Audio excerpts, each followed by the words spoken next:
So it is Sunday morning, about 8 o'clock, and we are at the Groton Town Forest, which is finally devoid of ice and snow. It is the day after a major nor'easter here in Massachusetts. So we're going to do a 5 or 7 mile loop hike through the town forest, depending on how many downed trees there are and what trails are open. So let's get started. So we're hiking southwest toward the old railroad line that parallels the Nashua River. You can see the trails are totally ice and snow free, and it's 40 degrees and overcast, so this is just the perfect day for a hike. Surprisingly, there are no big branches or trees down, just a couple of pine boughs every once in a while, so this is actually a real joy. So next stop, the railroad.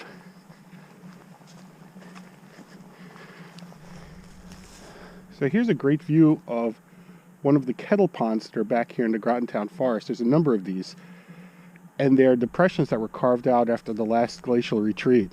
And you can see that there's some standing water down there. It looks like a nice inviting meadow, but actually the mud is knee deep as you step from the edge. So something to be walked around rather than through. Often in the evening, this is a great place to see deer congregate as they come down to grab a drink. So here we are about half an hour into the hike, and we've reached Lawrence Lane, which is one of the service roads back here. And we're near marker B7 on the trail map. So there's a couple of different roads to go. We're going to actually head down this trail following the 7 mile loop toward the old railroad bed. So it's 41 degrees. There's no wind back here, even though you can hear the wind rushing. There's no wind back here in the pines. So I've gotten rid of my hard shell and gloves and going to take a short snack and water break, and then on to the railroad. So we're just before the intersection to Ames Pond Road, and just a little reminder that winter is not over. This is the first real chunk of ice I've seen so far. So pond is still partially frozen here in the pines, and we're getting close to our first waypoint. And here's the intersection with Ames Pond Road. And here we are, our first waypoint, which is the old Nashua Railroad that runs along the river.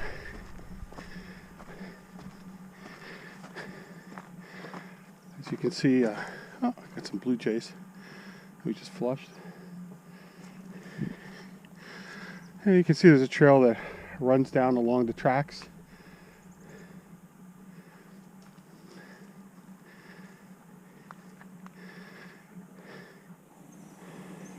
And this trail here winds down toward the river. What we're going to do is we're actually going to hike back into the town forest, since this is the border, and reach the river, basically parallel the tracks on the north side, and then we'll reach the river a little bit later. So we'll head up this trail to the right.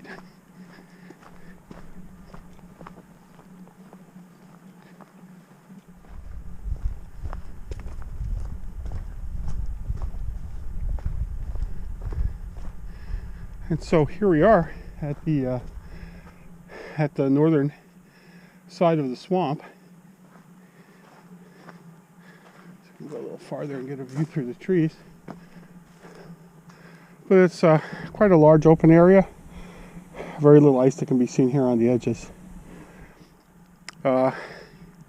Apparently this was part of the original Nashua River, which had been dammed shut. I don't know if that was done man-made or that was a natural dam that was made, that left this as a wetlands area just adjacent to the river. So it's great to be down here without 5 billion mosquitoes. One of the nice things about hiking down here this time of year.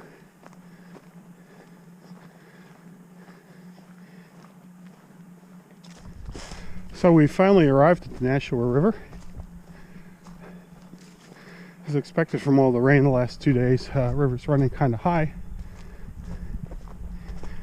And you can see the view up to the old railroad bridge.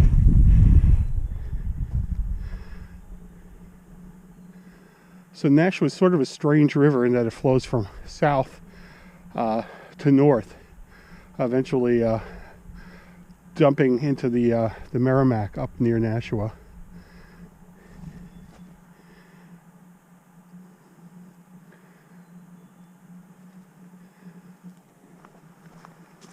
Now we're on a very gradual uphill climb from the river, just to the west of Wharton Road.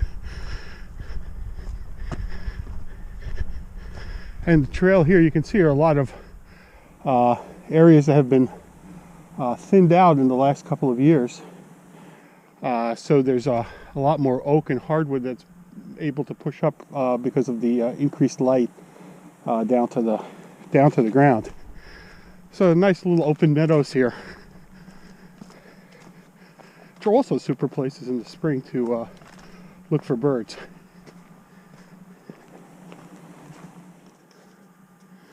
So after about 2 hours of hiking and 5 miles on the odometer, we're back onto Wharton Road. And thought this would be a good place to just take off the pack, have a little bit of water. It's gorgeous old hemlock tree. In fact, there's a couple of really beautiful hemlocks in the on the road ahead.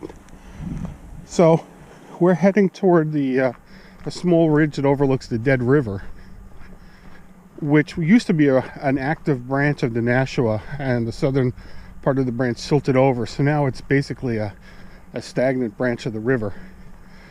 So that's our next waypoint.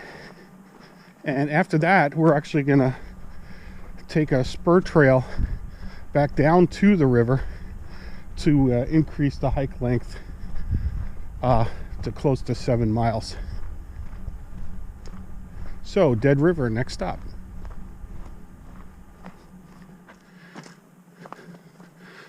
So here we are at the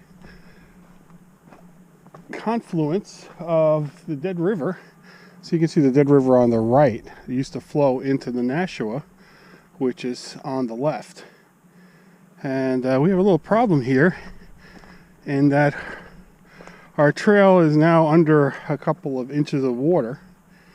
And considering it's 2 more miles, I really don't want to be hiking 2 miles in 40-degree weather with wet feet.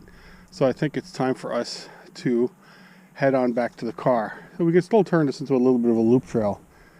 But you can see with all the recent rain and melt, it's just too deep. Too deep to wade across right now.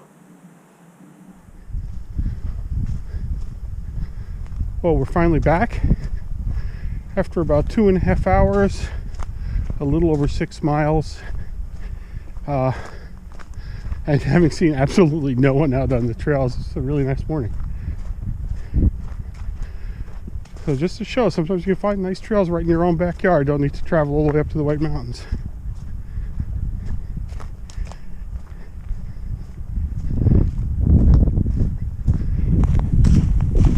So rather than an 1.5-hour drive home, I've got a 3-minute drive home. This is great.